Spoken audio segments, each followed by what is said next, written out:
I found it so incredible in a red state how quick certain Democrats were to feel so threatened by new voices. Well, you're on a 16-year losing streak.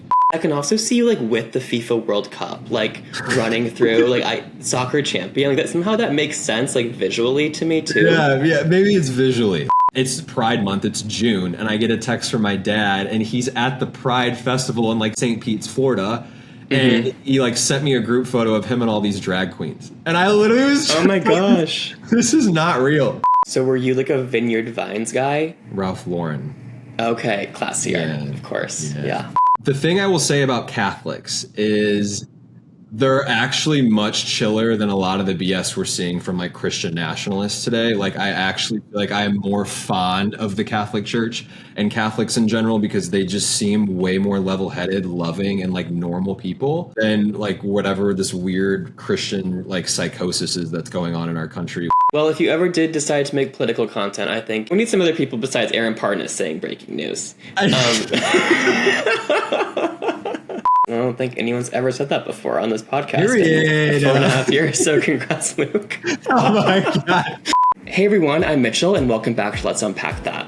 A few months ago, I moved to Chicago, and there's this one creator that I came across at the time who I noticed, one, loved his content, two, he's also moving to Chicago, and I was like, oh my gosh. Perfect. I need to reach out. I'm so excited to have him here today. Luke Corbett, welcome to Let's Unpack That. Thank you for having me, Mitchell. I'm excited to jump into your story, but before we do that, I love to start the podcast with hyperfixations, which as a gay podcast, and happy Pride, by the way. Happy we Pride. made it to June. Somehow we made it. As a gay podcast, I feel like it's so important to share those like niche things that we're obsessed with, big or small, whether it's something in pop culture or something that's annoying us. This is kind of the segment to share those things. Love it. I'll go first, and then I'll pass it over to you, Luke. So I have two. First off, do you watch the show Hacks? Yes, I do. I'm like new to it, but I did start it. Okay. Well, they recently had their series finale. Yes. And so many shows nowadays, I feel like, do not know how to stick the landing. Yeah. Like Euphoria wasn't really good. And so many others, like even you think of like Stranger Things or like even a few years ago, like Game of Thrones, like there's kind of a consistent pattern of like these really acclaimed shows not sticking the landing.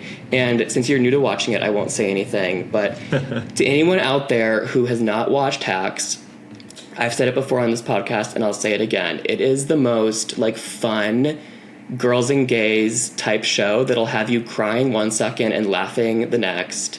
It is beautifully done, and it is absolutely worth your time to watch all 5 seasons. I love it. Where are you in the show currently? So I started on season 5.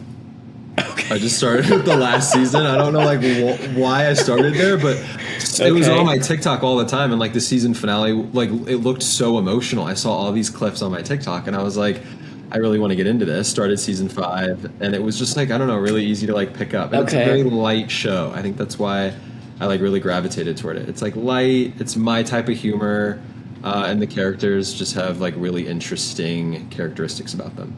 Oh my God, no, Luke, you need to go back. I know. Because there are so many callbacks to the earlier seasons, and like the character arc and relationship between Ava and Deborah is so beautiful.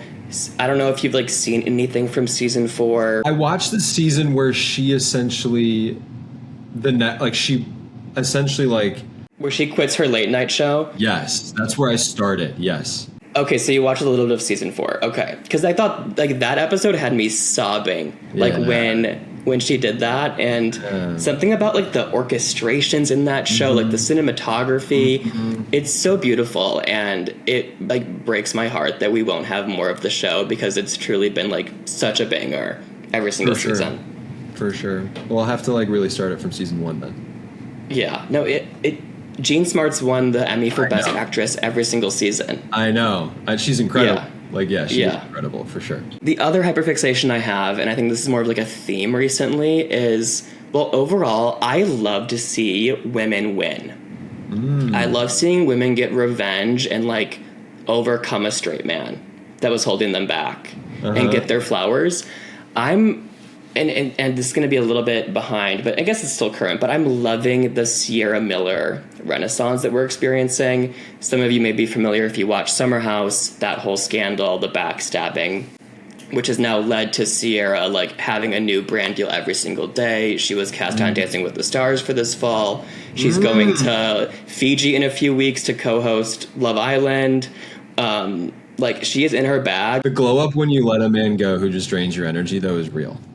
For sure. Exactly. Yeah. Exactly. Sure. When you escape, like, the manipulation of a man, and even, like, toxic people in your life. Yeah, for sure. Even a friendship. Like, yeah, for sure. It's like the universe propels you into where you need to be.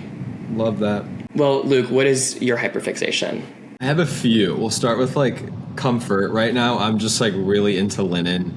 Like, we're finally starting to, like, go into summer. Like, linen sheets, linen tops, linen shorts, linen everywhere, linen curtains. I don't know. I'm just, like, really, really fixated on it. Second hyperfixation is astrology TikTok. So I'm a Leo, and it's supposed to be, like... When's your birthday? August 16th. Okay, my birthday is July 29th. Also okay, Leo. So you're a July Leo, T. Yeah.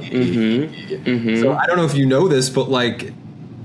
we're moving into a part at the end of June where it's like very promising and rewarding for Leos. Like, they essentially rule for the next year. So been like really, really into that, leaning into it, researching it. There's like a lot of astrology TikTokers that I'm like following really closely. I'd say third, and we'll end strong, is like I'm really into like the next era of pop girl albums that are being released, like Ariana Grande dropping a new album, Olivia Rodrigo, like I've been binging 2 singles that she's dropping a new album, and then Gracie Abrams dropping a new album and coming on tour and coming to Chicago in February. So them 3 together have been like my saving graces. If there's anything that can cure you, it's a pop girl. Like, no matter your emotion or like the good or the bad, like a pop girl can carry you through and like boost the energy. And I think we were really winning in 2024 when like every single pop girl dropped an album like back to back to back. Yeah. And we were kind of starved in 2025 a little bit. I felt starved, and maybe that's why I'm like really like feeding into this. But like Olivia Rodrigo, she just like really does it for me. She taps into like that angst, I think, a little bit more, and like the anger, and like also funnels it into like a really palatable final product, you know? And it's fun. Sometimes they're like really, really fun. Yeah, and we need more fun in the world. We do. We definitely do. Are you going to see Ariana when she comes to Chicago? Maybe. We'll see what the ticket prices look like. I already saw Gracie Abrams tickets are insane for just like even nosebleeds, so I just we'll have to like wait and see. Yeah. Yeah, the Ariana ticket queue was like a war for me, a battle. Have you seen Ariana before? No. Luke, she keeps saying this is like her last tour in a long, long time, like if ever. Okay, well then So I think you should go. You have to experience the vocals live. It's important. Yes. I haven't been to a concert in like the last individual concert I went to was Dua Lipa, but I did go to Lollapalooza not last summer, the summer prior, and I got to see like Meg Thee Stallion, Chapel Roan. I was there for like her like record breaking performance, and so I'm just like I need to get back into the swing a bit. Yeah. There's definitely a range of experiences, right? Lollapalooza is one thing, an arena tour is another. Totally. Did you go to Dua Lipa's like Future Nostalgia or her latest tour? Future Nostalgia. This was like I went to see her in Montreal, Canada. Oh, love. Okay. Yeah. God, I don't remember when it was. Maybe like 2023. Yeah, that tour was amazing. Yeah. Her music is so fun too. So fun, so poppy. She's incredible too. She is like one of the most beautiful women I've ever seen with my own eyes. So that was like just such an experience. So what I'm hearing is that you didn't go to Beyonce's Renaissance World Tour. No, I didn't. And the one person who I really, really wanted to see was Adele when she had her Vegas residency. I'm not a big Vegas person, so like me going there was like hard within itself. But that's one thing I regret, where I was just like, because she did her residency and then she was like, I'm not going to be out on tour performing live in a minute. She did that Europe stint, and now I have to wait for another album, and that Lord knows when that is. Well, hopefully this can be the year of seeing the pop girls. Yes. Yes. I'll be out there. I just need to figure it Yeah. out. Yeah. You'll make it happen. I believe in you. Thank you. Let's transition to you, Luke. I love to start off by having you introduce yourself. So if there are people listening to this who have no idea who you are, have never seen you before, have no context at all, what would you want them to know? Well, if you're probably first introducing yourself to me via social media, I am somebody who was in the beauty space for a long time. I've put makeup on my face on camera. I do the skincare, I do the grooming, a little bit of lifestyle, travel, etc.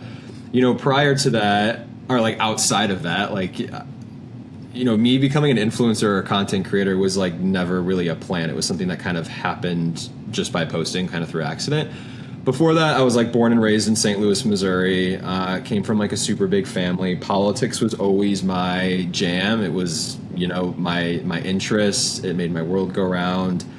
That developed into policy and how laws are made and why they're made and how they move through our government, how they're enacted and enforced, etc. That brought me to Washington, D.C., where I did grad school. Started working for the government. That was its own arc. And then ultimately explored a run for public office. That was always kind of my goal, is I really wanted to be the driver. I wasn't seeing enough drivers that I liked. So at the end of the day, I was like, if it's going to be me stepping up to the plate to do something about X, Y, and Z, why not? Why not throw my hat in the ring? Lately, though, I just, I pretty much do content full time. I have another job full time that's remote, so it gives me just a lot of flexibility to be where I want, when I want, and also create content. Love it. We are going to dig into all of that. Let's start at the beginning in Missouri. Yes. Missouri. Can you paint us a picture? What was life like growing up there? Honestly, St. Louis suburbs, I would say they remind me a lot of the Chicago suburbs. They're highly educated. They're very affluent. I grew up in a neighborhood that was very affluent. I had a pretty good childhood. I was one of 5 kids, so we had a really, really big family that was complex within itself. But it was a great place to grow up. It's a place I never want to live again full time. But it was a great place to grow up, and I don't know. Yeah, when I think back on my childhood, I always think of summer, because it was just, we were the type of family, we were outside all the time. We had a pool, the trampoline, there was a creek nearby, we had bikes. It was a really, really great place to grow up. That reminds me of even just growing up in Wisconsin too. There's that magic of the suburbs totally, a little bit. Totally. How would you describe 10-year-old Luke? What were his interests, hobbies? What was he into? Oh my God, 10-year-old Luke. That's a race for my memory. I would say I literally cannot. 10-year-old Luke was growing out Justin Bieber hair. I used to have really, really long shaggy hair that my older brother just loves to pull up pictures and show everyone who knows me when I bring them around my family. It's just a thing. You were giving Bieber fever. I don't know. But I don't know. I just we're not going to resurface the pictures to decide. I think maybe I will, maybe I won't. I don't know. But the shaggy hair grew into braces, which grew into acne, and it was just, it was a time. But 10-year-old Luke was very playful. I was just a very, very playful kid. I loved to play.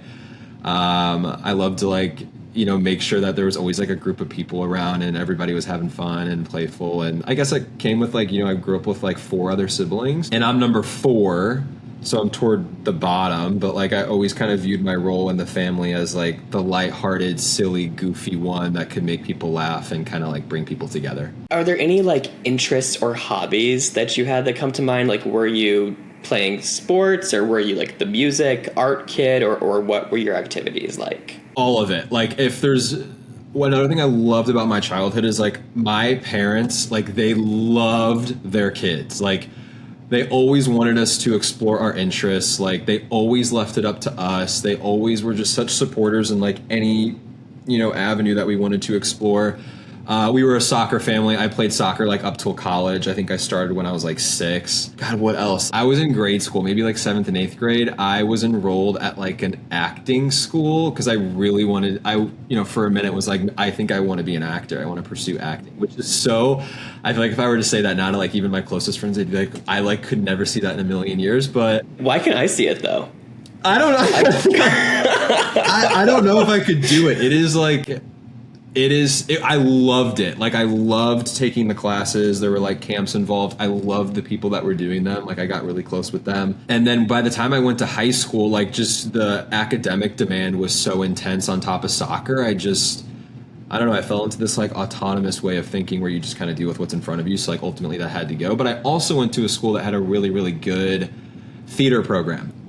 And I never, had an interest in theater, never explored it. I don't know, it just like wasn't my cup of tea. And that's definitely something I like really wish I would have like tried or just leaned into more. And there's just so many skills that come with it. And like the first I can think of that would have benefited me is just like public speaking, like getting up on a stage and like performing in front of people, like takes balls, it takes grit, and it takes a lot of practice and commitment. So I would say it was like a mixture of that. Soccer and like school was like really my meat and potatoes though. Okay, so you weren't like singing. You weren't the theater kid. You were more so on the soccer field. I don't know why, but I can also see you like with the FIFA World Cup, like running through like soccer champion. Like that somehow that makes sense like visually to me too. Yeah, maybe it's visually. Like I was a good player. Like I can see the vision. But I was not that good.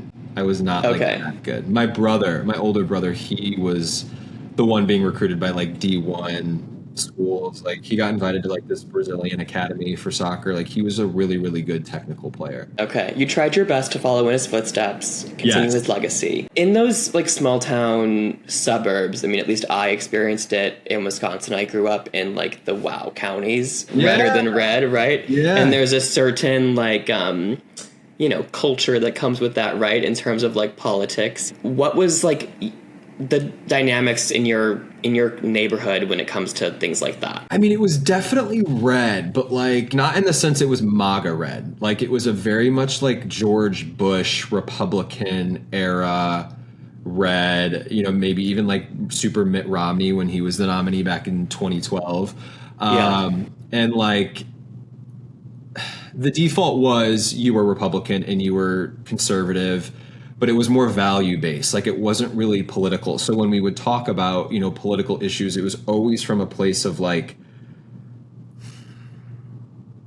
not politics. I don't know how to describe it. I like literally could not think of one of my friends in high school who was a Democrat or came from a family that was like a Democrat family. It was just, I don't know. I feel like the values, like, and I also went to all Catholic schools, so like I feel like there's like a little bit of religion involved there, but like there were strong values of like treat others with respect, love your neighbor as yourself, pull yourself up by your bootstraps mentality, like hard work, dedication, always have high ambition, and always put your best foot forward. I'd say like those kind of like values and ethos. So were you like a Vineyard Vines guy? Ralph Lauren. Okay, classier, of course. Yeah. we were a Ralph Lauren family for sure.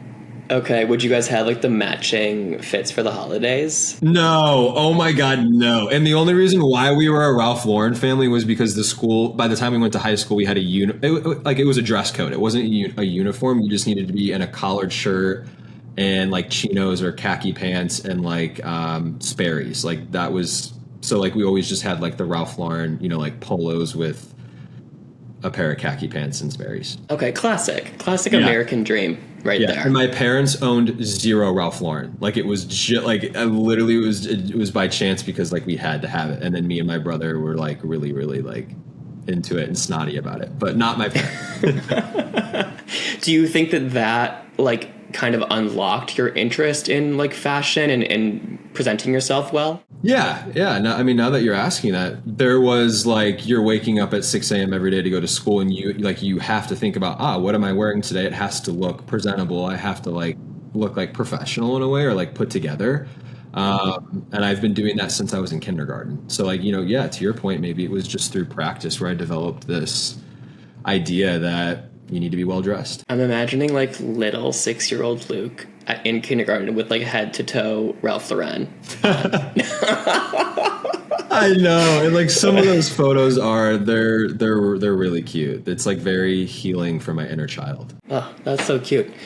Well, like, as you were growing up in, like, both kind of, a traditional Republican community in these Catholic schools, as you were going through that, like, did you feel like you fit in, or could you tell you were different at all? Or was, any of, like, the messaging coming from the church, like, over time, did you kind of start to feel like you were kind of butting heads with that? To be 100% honest, no. The thing I will say about Catholics is they're actually much chiller than a lot of the BS we're seeing from like Christian nationalists today. Like I actually feel like I am more fond of the Catholic Church and Catholics in general because they just seem way more level-headed, loving, and like normal people than like whatever this weird Christian like psychosis is that's going on in our country, which is just, I mean, like my family's still super Catholic and I'm not a practicing Catholic, but like I have a lot of Catholicism in my life still, and like they like laugh at a lot of like this Christian, hardcore like Christianity that's going on in this country. So like I'll give it to them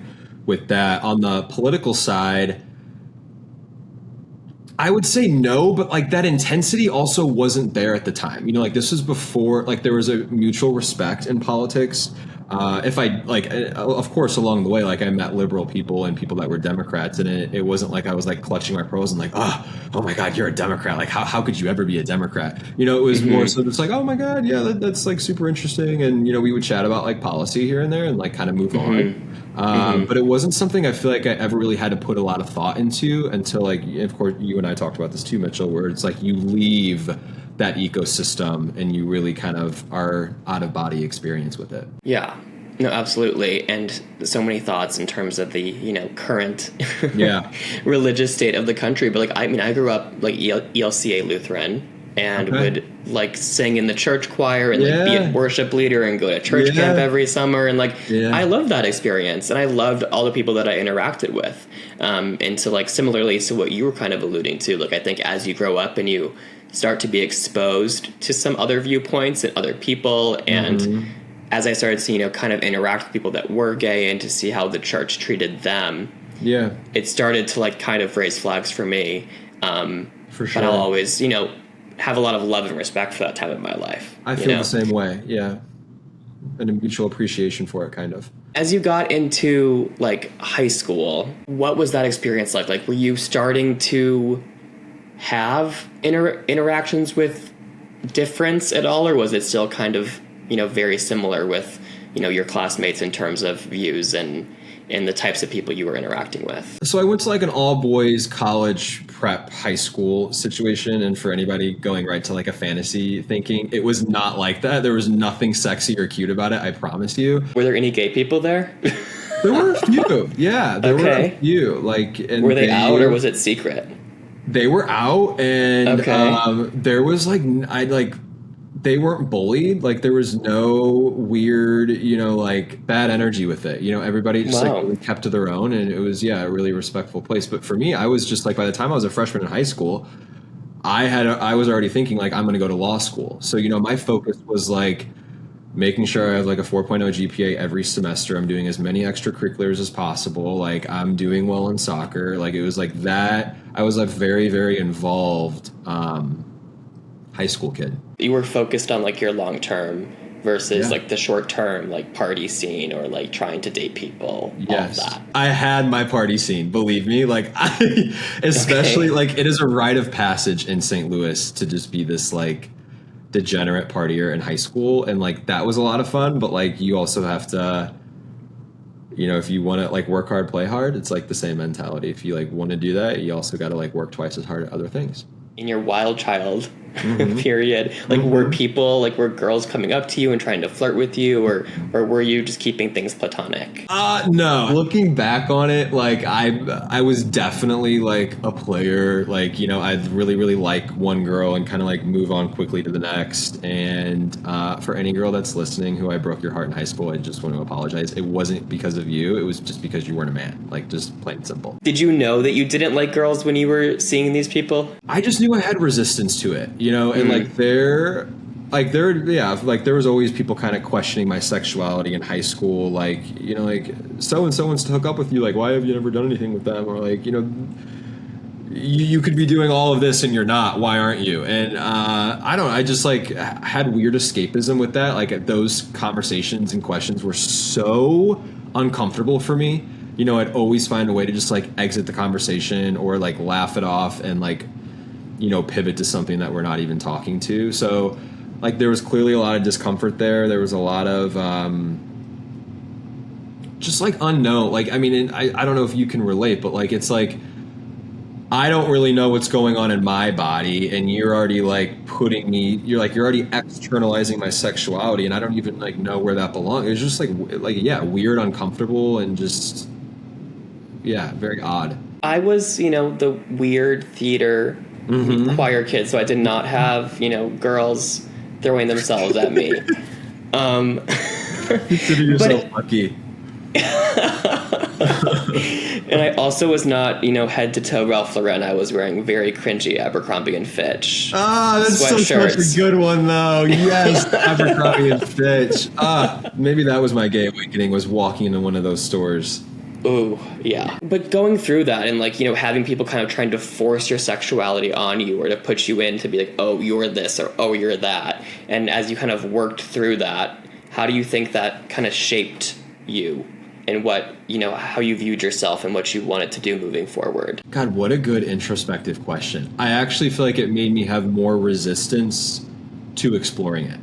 You know, like, and, you know, there was also like weird's not the right word, hyper self-critical, you know, of like, why are people constantly talking about my sexuality? What am I doing wrong? Like, am I speaking, you know, in a way that's too feminine? Am I is my body language too feminine? Do I dress too like, it is all of these like insane rush of thoughts that like you're somehow doing something wrong when like I'm just trying to live my life. Like I'm out here just trying to live my life. And another thing I found really, really interesting is it was rare that women would ask me if I was gay or like comment.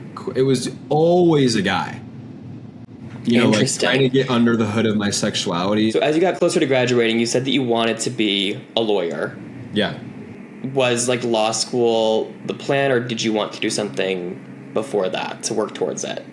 So I had no intention on litigating. I don't think I actually wanted to be a lawyer. It was more so the path of like, you know, going into politics and going into policy. I had such good relationships with my teachers and like academic advisors who they were the ones who talked me out of it. Like, you know, this is 3 years of extra schooling.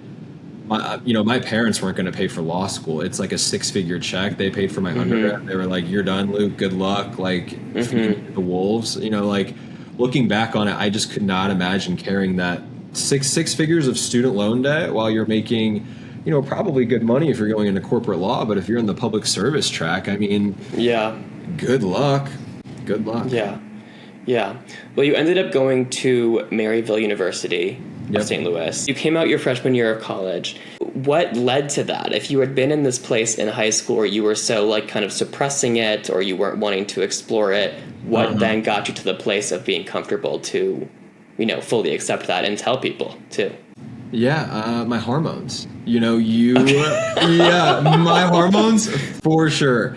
I just, you know, freshman year of college was so, I like gained a bunch of weight. I was not in a good headspace. I was drinking heavily. You know, it was the first time in my life my grades were like not good. Internally, by the time I was a freshman in college, I knew for a fact. I was like, I am gay. I'm attracted to men.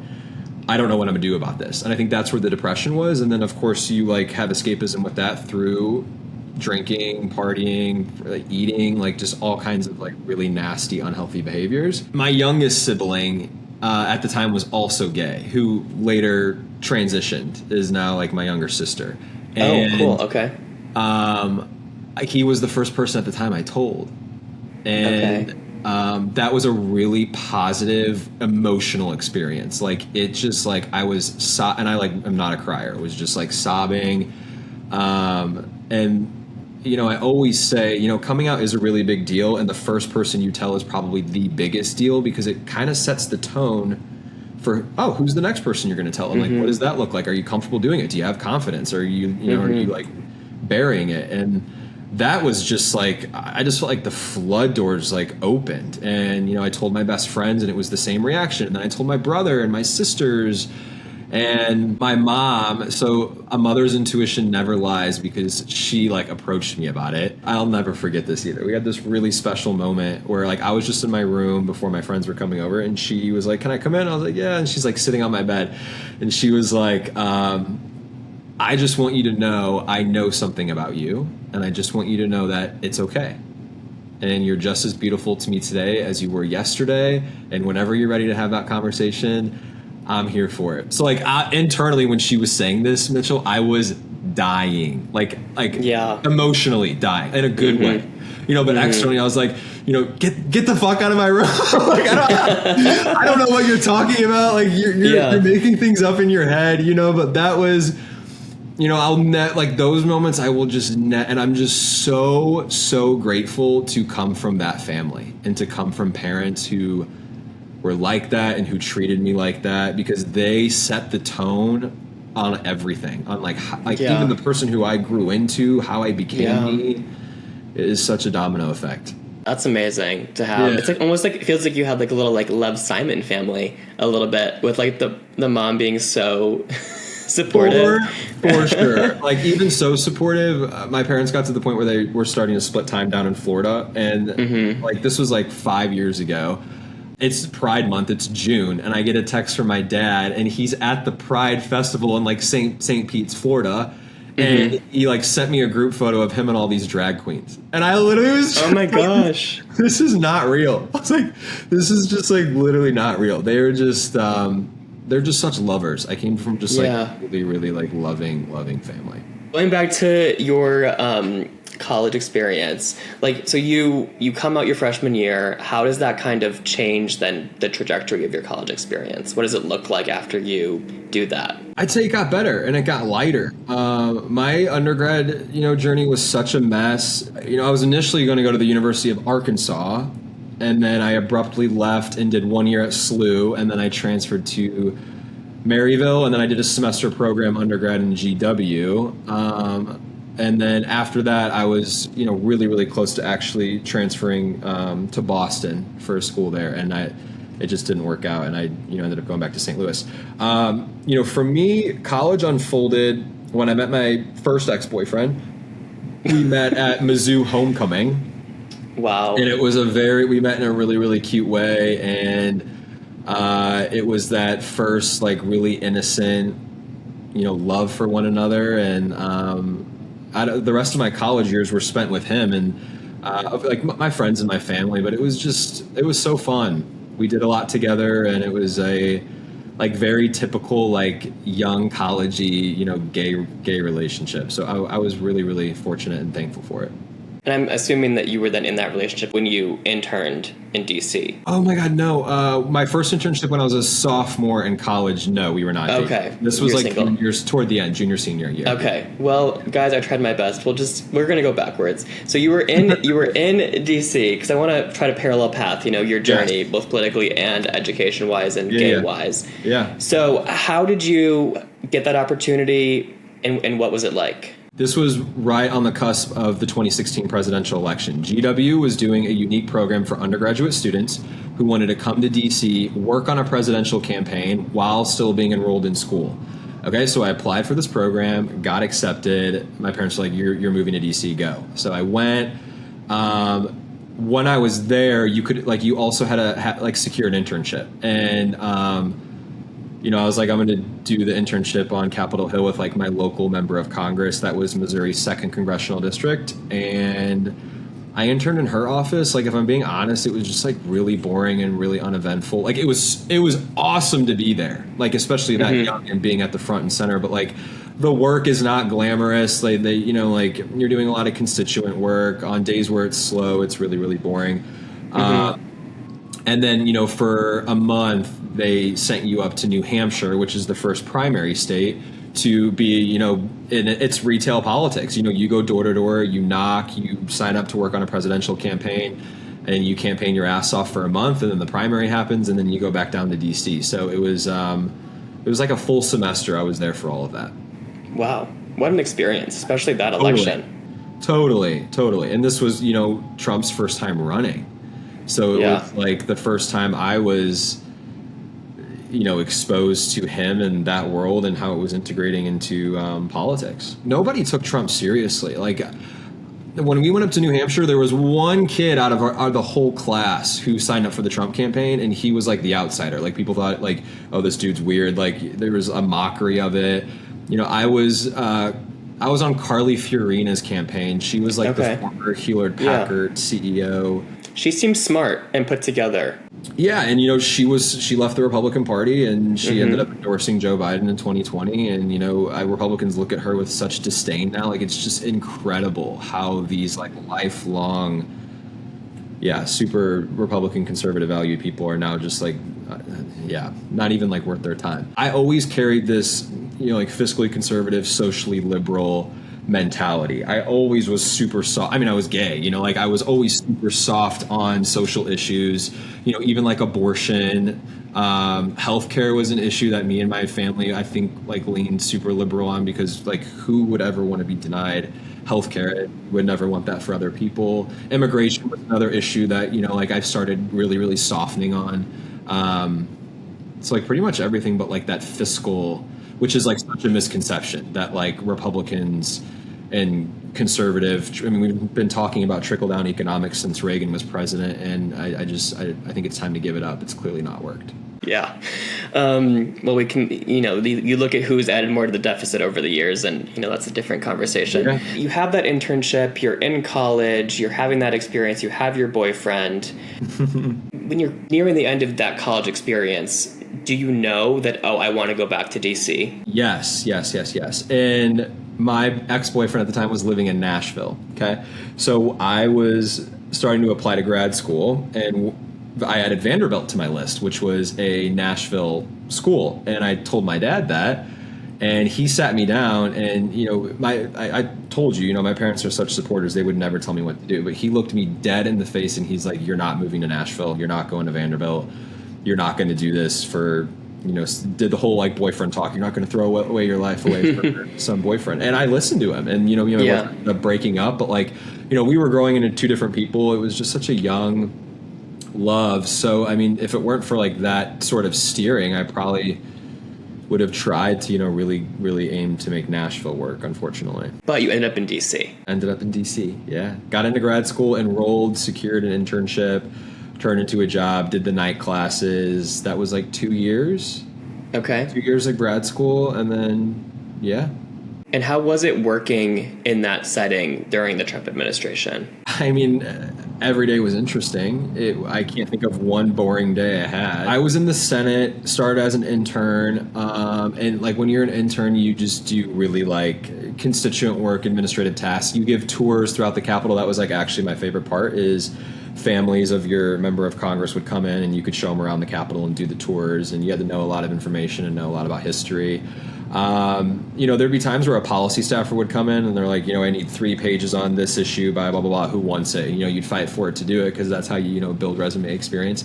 So there was some like policy work there. You could go to really cool hearings. You could go to the cool meetings. I was able to attend when Brett Kavanaugh was appointed to the Supreme Court under Donald Trump and Christine Blasey Ford, everything with that. I was there for the hearing, and just, being at those moments in history, like looking back on it, it was just such a cool gig. There was a staff assistant in that office who, left. There was an opening. I was an intern in grad school. I needed a job. I wanted the job. Interviewed for it, got it. And then when you're a staff assistant, you're pretty much an intern with a salary and a job title. You do everything. You run the office. Like, it is an insanely demanding job. You have to be insanely quick on your feet. It is, you have to be very polished, buttoned up, ready to go at every, time of every day, because if the Attorney General of the United States is not walking in your office, it's the ambassador to the United Kingdom. If it's not the ambassador to the United Kingdom, it's the CEO of Southwest Airlines, or it's the head of government affairs at Google. Like, the most, important people you can think of in terms of like institutional effectiveness are just constantly in and out. So, I mean, being that young, like the customer service skills you develop, public speaking, quick communication, being very quick on your feet and effective, welcoming, professional, buttoned up, like all of it. It was just an incredible, you couldn't ask for like a better first job to like really set that tone for you. Yeah, I can imagine that was quite the learning experience. For sure. While also then pursuing your master's degree. Yeah. And how long were you in the Senate for before you left? With my internship, 1.5 years. So as a staff assistant, it was like 12 months on the dot. Okay. And then what did you choose to do after that? This is when I really, politically was changing, and I was in a really, really conservative office, and that I wouldn't say that like drove me to leave, quickly. It was more just the environment. It was becoming so inflamed. I have never been a fan of Trump's working style, let alone like even his team. Like the people you have to work with are just so insufferable on so many levels. So I was just applying and trying to get out as quickly as possible, and I ended up going to the Fed, and it was just like such a saving grace because I was able to really build this expertise in policy when I was in a situation where I kind of wanted to just throw it all away, and just be like, screw this, flip the table, burn the house down. This is not what I, signed up for. This is not what I wanted. This is not what I, thought was going to happen. So I interviewed there. I, applied, got the interview, I crushed the interview, and it just got me a job offer, and it just exploded from there. Wow. It's funny how things just work out. You were working for the Fed, and I feel like people will hear that term, the Fed, and they're like, ooh, the Fed, so scary. Can you like shed a little light on what you were doing there and like what it's like to just work for the government in that setting? Yeah. I was working for the Federal Reserve Board, which is an independent agency of government. So I was technically a government employee, but like I wasn't at the same time because the Fed is the Federal Reserve, and it is not taxpayer funded. It's self-funded. And the Fed is in charge of monetary policy, and it's really technical and boring, and nobody would want to listen to it. But they essentially have a really important part in dictating interest rates. They regulate banks. They are, the number one institution really of like financial markets, the economy, anything economic, monetary for sure. And what exactly what were your responsibilities within that? Like what sort of tasks were you having to do? I started in program management, which I love because the Federal Reserve system is ginormous. There are 12 reserve banks in our entire country, and some reserve banks have their own branch. The Federal Reserve Bank of San Francisco, but they'll have like a branch in LA, and there's like all these different offices. So I was managing a program, the board of directors of each bank, and those board of directors are supposed to represent the public, and they help implement and decide governance protocols at the bank, and then they also help advise where I worked, the board in DC, which was like the main entity. And this was during COVID. I was at the Fed for 3 months. COVID happened, and the Fed took unprecedented action to keep the economy afloat. We were standing up emergency facilities. It was crazy, but it was the best experience of my life, and it was the best time to do it. So we kind of like had this working group that provided economic intelligence to us in real time at all different areas of the country and like every sector. It was like healthcare, information technology, manufacturing, like all of these different sectors, because COVID was affecting the U.S. in terms of our economy so differently geographically. Like there was just so much going on in so many different parts of the U.S. and it was, not all the same. So like that, I was pretty much it was me and like 2 other people. It was a small team, and I loved it because it was at the intersection of like government policy, politics, and private sector, like business. And it was a really, really nice sweet spot to be in. Well, first off, that was such a digestible answer, so thank you for explaining that so well. And 2, that sounds like such a thrill. Like it was cool. Yeah. It was really, really cool. And the meetings were just like very, very intense. And then, we also did like a lot of partnerships with like the Central Bank of England or the European Central Bank, and there was a lot of like global exposure to the global economy that I was just, really, really thankful for too. That's awesome.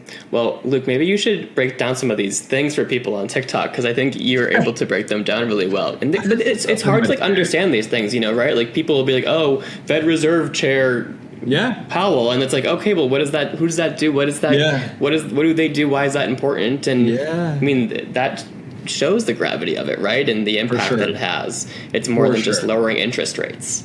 Yeah. Well, in 2023, you moved to New York and started working for the Federal Reserve Bank of New York. So is that like the branch specifically for New York? The New York Fed is the second bank. It's a bank. They have no branches. The only three that don't have branches, so Boston, New York, Philadelphia, they are their own like kind of standstill banks.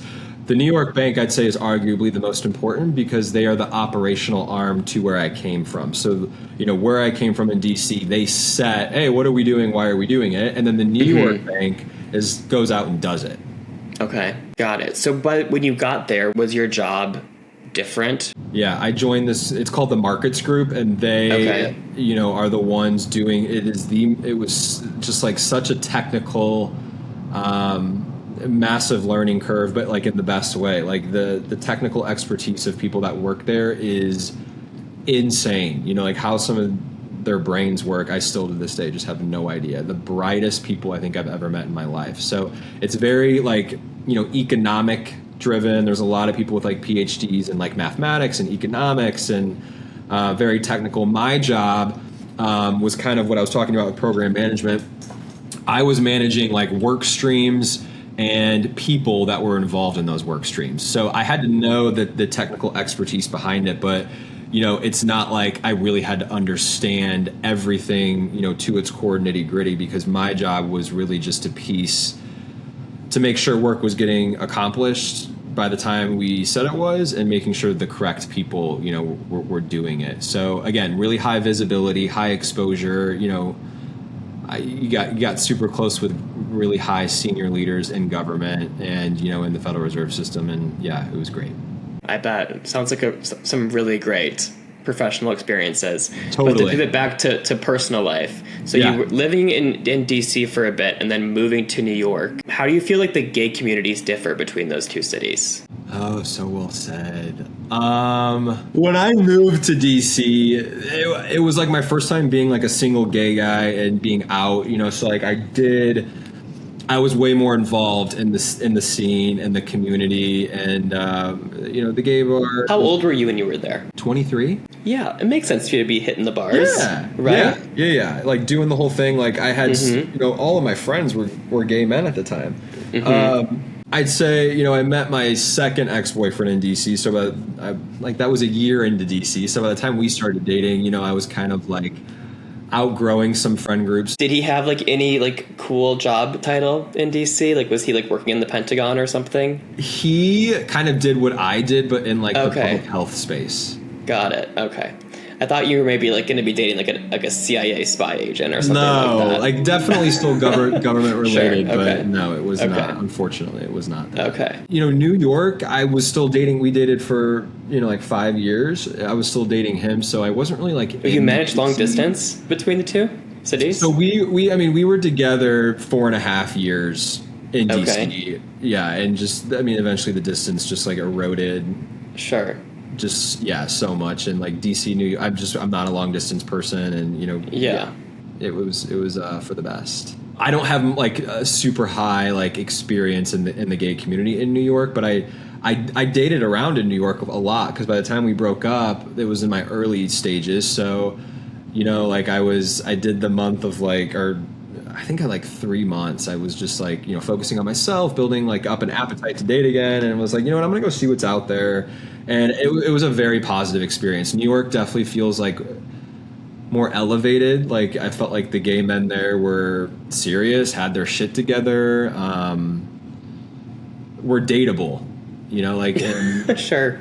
Yeah, we're dateable. And I found that like super refreshing. It was just a little uplifting, where it's like, oh, there's light at the end of the tunnel if I ever want to like seriously like, you know, dive back into dating. But what I'm hearing is that you're more of a relationship person versus like the more casual things. Totally. Yeah, I grew into a more relationship centered person for sure.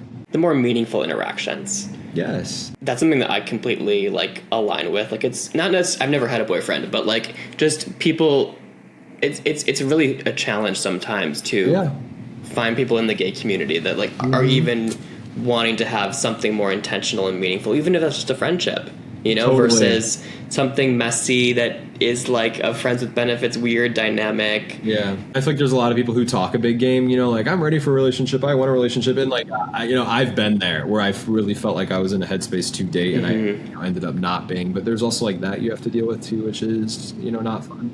How long were you in New York before you decided to leave? 1 year. And what led you to make that decision? It was a mix between my work could bring me to Chicago, to my siblings were starting to have more babies, and I was, at the time I had 2 dogs, so I couldn't really like fly home for everything, and just started missing out on a lot. I had talked to my boss about, what would my job look like in Chicago at the Chicago office, and she was like, oh yeah, if you want to do it, do it. And I just, like path of least resistance. It was just like me going to Chicago was starting to seem more obvious, and I just followed that, and ultimately was like, you know what, screw it. Like, at the time I was like, if I'm going to be here for a minute, if I don't like Chicago, I'll just move back to New York and figure it out. So I just was like, I'm going to do Chicago, and leaned right into it. So then you're here like in the lead up to the 2024 election. Yes, I was here for 15 months and left right after the Democrat National Convention, which was here in Chicago, when Kamala, accepted the nomination. It was like right after that. So like late summer. Okay. Well, the 2024 election was quite, I think everyone listening to this probably had their own experiences. I've talked about it a little bit before, but like living in Wisconsin, it was quite the state to be living in at the time, given the desire to win it, right? While like that election cycle, like it was very hopeful, right? In the lead up, it's like we are maybe going to do something. It was a whirlwind of those 107 days. When it got to the end, it's like, damn, like the ultimate gut punch. Seeing that come in, and you posted a really great statement on Instagram. I have part of it in front of me, and I'm going to read it because I think it's really good. Read it. It's not the whole thing. It's just part of it. You said, over the past 3 election cycles, I have witnessed an American electorate become crazed, addicted, and strung out on political righteousness, chaos, and fear. We have all become so quick to point a finger, and even quicker to dismiss any responsibility that maybe it is we, the unabashed critics, who have become complicit in sipping the chaos they are feeding us. That's like a Bravo confessional right there. And then you ended it with this line that I think was really hopeful, that there will come a time to reclaim the future that I so look forward to that day, perhaps standing in the sun as tall as it can be. Because you were kind of like leading into, having that hope to democracy and reclaiming that. And as we get so close to the midterms and then the 2028 election cycle, right around the corner already, which is crazy. That time is quickly approaching us for people to do something and to stand up and to try to make a change.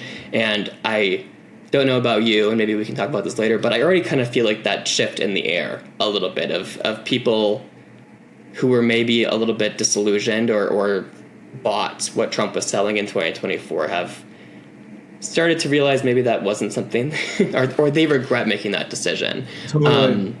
But as we've gotten further from 2024 and closer to the midterms, for you at least, what do you see as the path forward? You have to be for something. There's so much Trump fatigue with Republicans, with Democrats. We all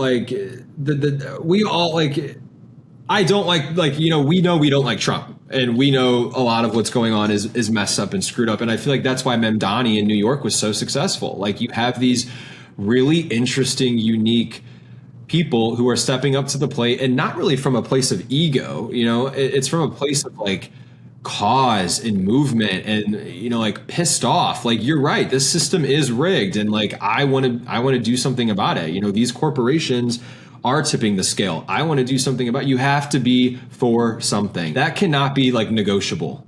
You cannot be, and I feel like voters see through that, especially young progressive voters see through that. Like, if you are this person that I will never take a dime from, corporate America, blah, blah, blah, you get elected, you get in, you start taking some corporate money. Like, no, you have to walk the walk and you have to talk the talk. And I think people are desperate for that at every level of government. I think they want that human connection.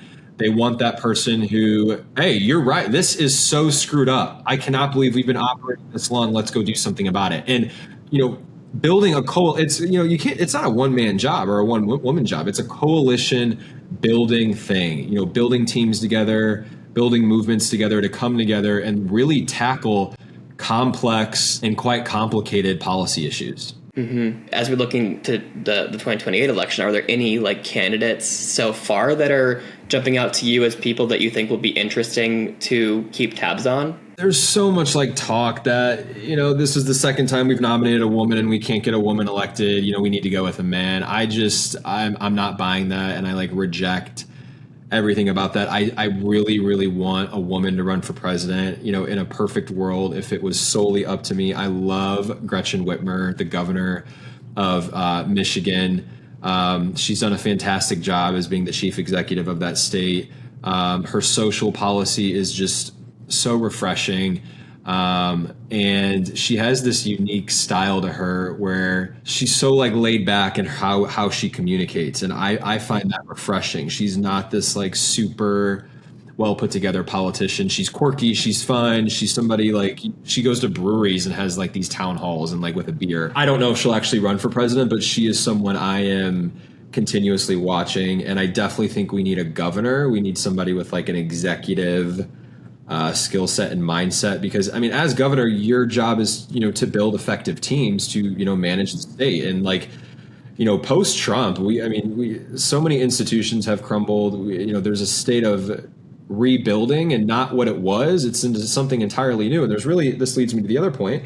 There's really only one other Democrat who I really feel has been talking about this, and it's Pete Buttigieg. If he ran and gained traction, I would for sure support him. I don't know if we're ready for a gay president yet. I don't want to sit here and admit that to you, but I would, put good money on him. And if he got the nomination, he could probably do a really pretty, damn good job. Yeah, and you see how he's able to communicate with people too, and how when he's gone on Fox News, how he's able to hold their feet to the fire, deliver what he needs to say, and doesn't back down. Yes. I think he is an incredible communicator and a huge asset. Yes. And I really hope he ends up somewhere in that 2028 conversation, whether it's as president or vice president. There's going to be a lot of really good candidates running for sure, and I think a really diverse set of people. It's going to be, but hopefully it's not too crazy and stressful. So going back, so you left Chicago after 15 months and moved back home to Missouri. You moved back home, right, because you were thinking about running. That's something that I think a lot of people will say, oh, well, I'll just run for office, or oh, why don't you do this? Why don't you do that? And definitely that's one thing that you can do to get involved and make your voice heard. I imagine it's a little more complicated than just, I want to sign my name on this piece of paper and I'm going to run for office and I'm going to win. Yes, yeah. What did you learn as you started to go through those exploratory stages of doing a campaign? You have to have money to run, and the system will reward you if you have money to run. Most of the time when you take calls and meetings just with so many people, and the first question is always, how much money can you raise in your first 24 hours? People want to, and it provides viability to you if you're a serious person with a serious candidacy. I knew money in politics was bad. I just, the fact that it's a prerequisite, to enter into that space. If you are someone who doesn't come from a network, if you are someone who doesn't come from money, I always think about how many good people are out there who would make amazing policymakers who just do not have, the financial capacity to really build this machine, which is just so not reflective of what democracy is supposed to be. It's powered by the dollar signs versus, actual grassroots people. Even about people, Mitchell, it's just there's a consulting class too, what consulting group are you going with? Why are you going with them? Oh, what does that say about you? There's this whole game that you got to play with who your team is and who you're aligned with. And it's an industry, essentially politics has become this business that's an industry, and it's a multi, $1 billion industry now. Yeah, which is crazy that it's probably Beyond. just about people getting a paycheck at the end of the day and trying to get as much money as they can out of it. How far into the process did you get? I had all of my branding done. I had the website was ready to go. A video was made. I pretty much had the core people of my team together. There was a plan. Like, it was as ready to go as possible. And doing that part, I found it to be very fun, and that very lighthearted. And I could tell that started to wear off when you're really sitting down. I mean, I took probably in 6 weeks, I met with over 150 people from that district that were community leaders, people involved in the Democrat Party, political leaders, business leaders. You want to talk to as many of those people in the community as possible. And I think that's when the gravity and the weight of this sets in, because at the time I was running in a district that was purple, and I thought if you had a unique Democrat running in that district, it's totally flippable. The incumbent is super unpopular. I sat down with Republicans, I sat down with Democrats. I just really wanted to get my name out there and really try to build that coalition that the person who you have in Congress right now is not serving the people. This is why. And a lot of people were receptive to that, and that's when I was like, oh, there's something here. If you can sit down with a Republican and they're like, yeah, what do you have in mind? I'm like, shit, what do you want? You're open to hearing what I have to say? That's incredible. The further down that road I got, the more weight I felt, because it's you always want to be careful with what you say, and I'm just the type of person where I can't lie about that. I can't fake it. And, if I really, really believe in something, I can't water that down to make somebody else feel comfortable. So, I mean, it's like an art that you got to develop, and you do it by doing it. And that was just really hard for me. What ultimately stopped you from going all the way and launching the campaign? There was a moment where I got a taste of the nastiness in politics. So there were two things. One is anytime I would meet with somebody like a community leader in politics or community or business, I would always send them a bio, a document on who I am, why I'm running, what's my background, and what I want to accomplish if elected. And that was leaked to another Democrat who, was running, and they had caught wind that I was going to, be announcing a campaign soon. And they published it on Twitter, and they, former Republican turned Democrat loser is a camouflage Republican who's actually a Republican and only running as a Democrat because he knows he can't get elected as a gay Republican. That kind of low, and Mitchell, I'm a 30-year-old guy, who's just my first time running. I found it so incredible in a red state how quick certain Democrats were to feel so threatened by new voices. And it's well, you're on a 16-year losing streak. You need new voices. You need new blood. Maybe you do need a former Republican telling the story of, why are they a Democrat, and why do progressive policies appeal to them now?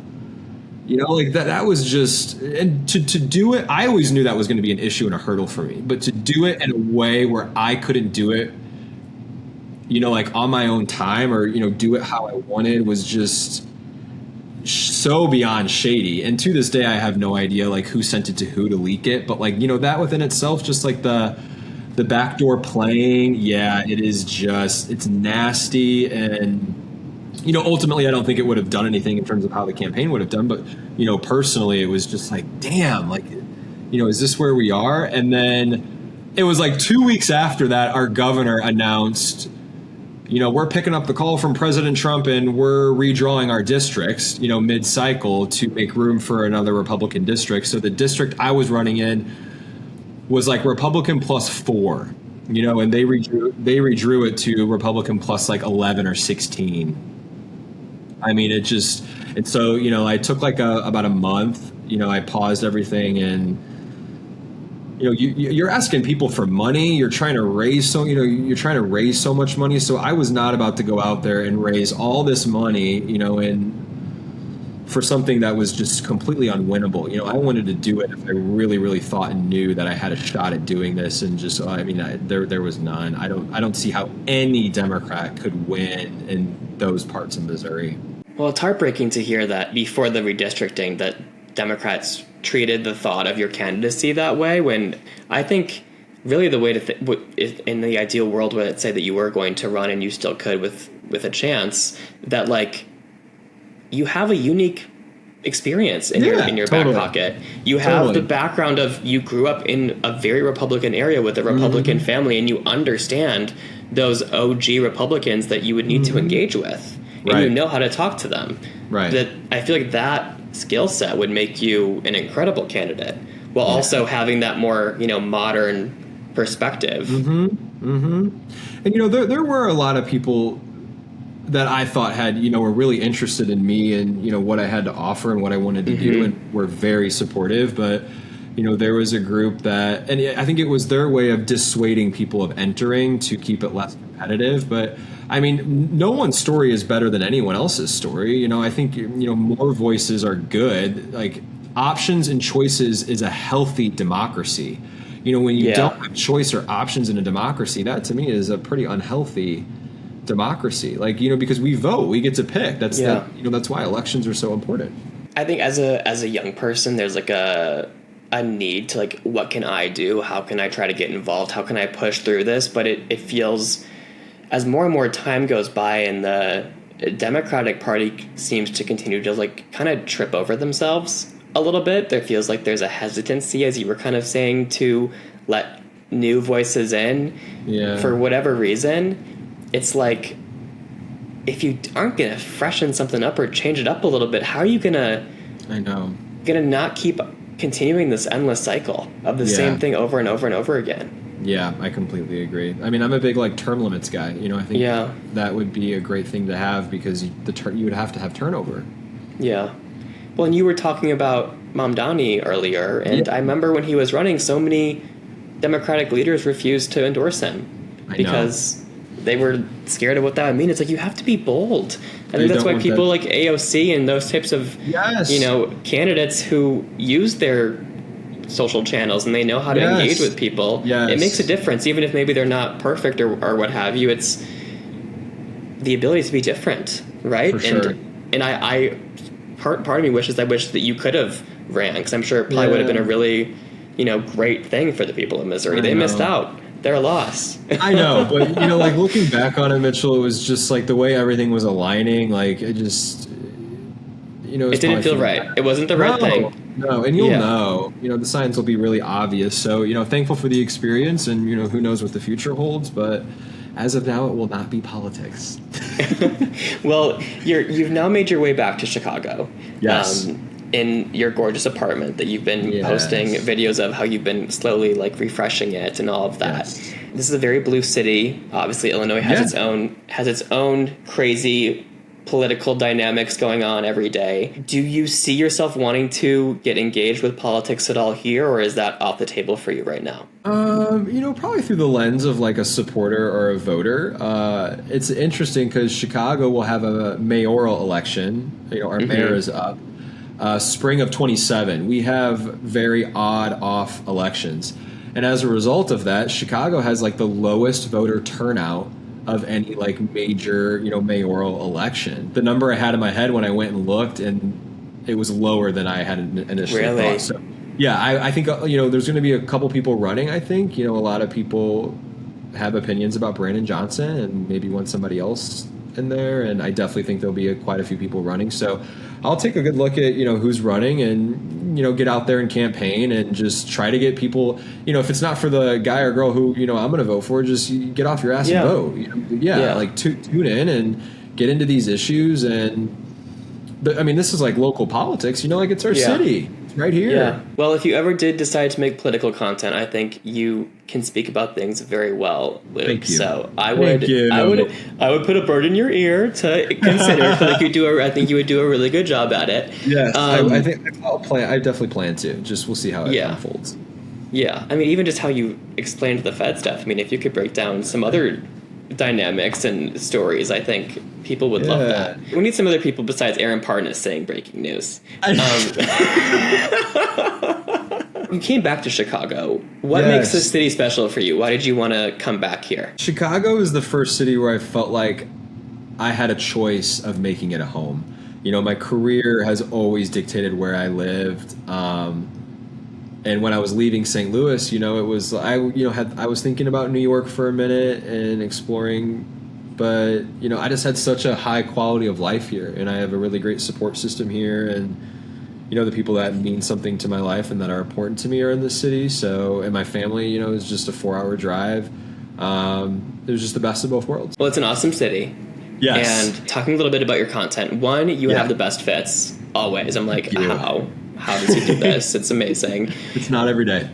Yeah, well, still, I think it's tricky with men's fashion sometimes to have like good staples and like find good stores or places to shop, and it's easy to just fall into the trap of Abercrombie and Fitch. Are there any like stores or brands that like you really love that you think like other gays or like young professionals would benefit from knowing about? I mean, honestly, I feel like there's like decent options. So I kind of just did like a summer shopping haul, and I was just in Uniqlo because they have their new linen collection out. So I got some like linen button downs and linen shorts, like just, you know, really good everyday basics, tees, shorts, pants, even some of their denim is really good. And then Cost, I was just at Cost in Gold Coast and got 4 tops from there, and I've never been a big Cost shopper, so I'm kind of new to it, but you know, I always make sure that I'm buying like 100% cotton or a cotton linen blend, or you know, good materials, and they had so many really nice sophisticated options. And then I did go into Zara. I like was on a weird hiatus with Zara. There was just like so much like fast fashion, blah blah blah. But like there are still some good basics at Zara. You know, you just got to read the tag, like read what the material is made out of, do your research, do your homework. And then, you know, if you want something more elevated, like I'm a big Suit Supply guy. I like 90% of my closet, the nice side of my closet is Suit Supply. You can just piece some really chic, timeless, outfits together. And, you know, the people that work there, if you don't know what you're talking about, you don't know what you're doing, like, they were the ones who taught me what my body shape was and like how you dress for your body shape and like what looks good on you and what you can try. And, you know, prior to that, I don't really know. I didn't know. Good advice. I'm taking mental notes because I need to like improve my summer wardrobe. Yes. And like, it's fun to go shopping, and there's so many good stores in Chicago. The other thing that I've seen that you post decently about is like self-care. You do like makeup routines or like, you know, skincare. You've also posted like Sculptura or like Botox types of things. I'm about to turn 27. I feel like there's things in my face that like could use some. Look, when I smile with my teeth, like a line comes out of my forehead, and I'm like, I know that work needs to be done. Tell me about some of these like treatments that you've had done and like the impact that you've seen from them. When I turned 30 is when I, you know, was like, I want to explore just natural enhancements. That's where I'll never be like a botched person. You know, like really going down the rabbit hole of plastic surgery, because it's really easy to get carried away with it. There's so much out there. There's a lot you can do. And I think it starts with like education and like, shout out Say Beauty, but like I'm a huge, you know, consumer of theirs. I love their products. I love their brand. I have a really close relationship with them. And one of the makeup artists there, we were talking about cosmetics, and it was the last time he was doing my makeup. We always say like fine lines and wrinkles, and he corrected me and he said, those are your expression lines. And, you know, that was just like a really reverse psychology way of me like looking at my face and like seeing a line, or if I'm smiling and squinting and seeing these lines where it's like, we're showing expression. Like, it's from me smiling. Like, it's not like you're an old hag who's, you know, like, it's like kind of like, you know, making it a positive thing. So I started Dysport just in my forehead, and it's, you know, essentially like microdosing it. It's very small. And like, I still have movement here. Like, you know, when I'm mad, you know, when I'm angry, you know, when I'm like talking, but it provides like a nice glow to the skin. And I just had like a really hard line here, and it just erased that. And it's like literally gone though. There's like no indent at all. No, I know. It's like, it is so effective. Like I definitely have had, I've had a really positive experience. And then Sculptura. What is that exactly? I don't know if I'm saying this 100% correct. It's like alpha lipoic acid, and it's people mistaken it for a filler, but your body absorbs it. And when it absorbs it, it tells your skin cells to turn over. So you create like new collagen. It's very, like it just like enhances your natural youth and glow, and making sure your skin like is still elastic and like, still young. And, I noticed, and this is me being a little critical, there's something that happens with men between like 30 and 31 where I have seen, just their looks change, and that's okay. Like we all get older, but like I don't want that to happen to me, Yeah. And I'm totally okay aging. Like I embrace it, I don't want to look young per se. I just want to like enhance my natural viability and like aging gracefully. Yes. Just like, trying to be as like, glowy and energetic as possible. And I just like want my skin and, my natural features to match how I feel inside. So Sculptra was a very natural way for me to do that. And to start, it was 2 rounds. And then from there, it's once a year. So it's just, and, maybe I'll never do it again. Who knows? It's definitely pretty intense. Just a heads up. I was thinking like Dysport and Botox is like very easy, and it's like baby needles. This was insane. Like in terms of like pain needle, or you feel discomfort. You don't feel pain because you're numbed, but you definitely like there is like a needle that goes like all the way in your cheek, and it kind of goes like down in you and then like up, and it's like under the skin through up. Like the needle is like that long. Whoa. Yeah. So, I mean, I did it, and I was filming myself. And when I watched those videos, I was like, that was not happening to my face. There's no way. Yeah. And it was. It was just like this giant needle. Wow. Well, the results look great so far. I mean, you're glowing, so. Thank you. But it also looks very natural. Happy. Yes. Yeah. And that's the other point is like I wanted this to look, very natural. So all it does is when it absorbs, your skin absorbs it, and it knows to kind of turn over. And, Lauren from Skin Farm is kind of my injector, and she is just so educational and just has been great throughout this process. Love it. Well, as I get closer to making a decision, I may have to consult with you further, Luke, for your guidance. Please do. And I think you're like, I feel like there's like no rush to do it. No. I do feel like I know that I have good skin. I generally have good skin, but I'm like, I have both, those concerns of like that aging, but also I know that like my family, they're all bald. And so my hair is going to disappear one day. Yeah. And I don't think bald is going to look good on me. Yeah. And so I'm going to have to figure out, what's the solution I'm going to go for. I'll break the news to you right here on your pod. I am getting my hairline restored this fall. Really? Yeah. Where are you going? Turkey, Istanbul. Wow.